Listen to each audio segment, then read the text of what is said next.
Being a teen brings exciting milestones, but can provide challenges such as becoming autonomous, navigating high school, and making new relationships. These challenges can cause teenagers to feel situational sadness. In today's world, the majority of teens are experiencing mental health instead of enjoying their teenage years. Mental health is the general condition of one's mental and emotional state. The focus of this video is on teenagers' mental health, specifically how social media and school have differing effects on teens' mental health. Even though school does not cause mental illnesses, in some cases it doesn't help. Different factors from school could trigger the beginning of mental illnesses. According to Congressman Don Beyer, for many, if not most teens, school is the focal point of their life. The pressure to succeed and the social impact of what happens at school is a big factor in mental health challenges for young people. Teenagers focus on school so much because it is also the time when they experience changes, physically, emotionally, and mentally.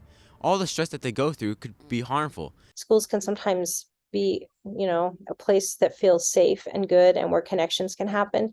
And it can also be really bad. Bullying or a lot of pressure or feelings of, like somebody's failing or falling behind and they don't know how to get the support they need. That can all create a lot of extra stress for young people. An excellent way to stop this from happening is to take breaks and ensure you aren't too stressed out. According to the Access Community Health Network, anxiety disorders are the most common mental illnesses. Many teenagers in America use social media regularly. Social media is an excellent way to keep in touch with friends and family, but also has some negative effects, especially on teenagers.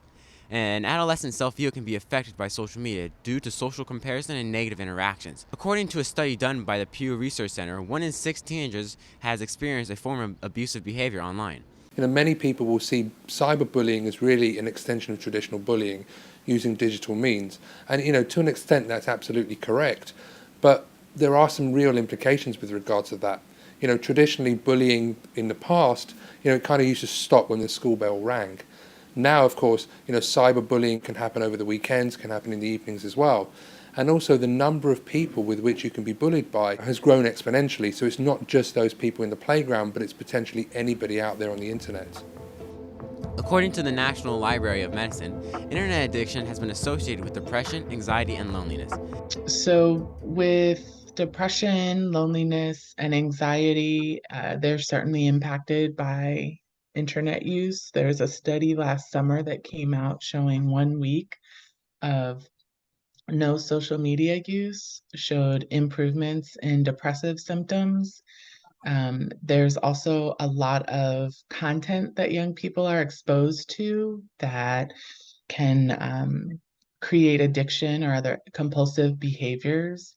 And so while the internet can be used as a place to grow connections and feelings of belonging, it is also a place that I think when overused and if an addiction is in place, can be very harmful for young people. It's echoed by the conversations I have with young people all across the country who routinely tell me that they are struggling with anxiety or depression, many of whom also tell me that their experience of social media often leaves them feeling worse about themselves and about their friendships.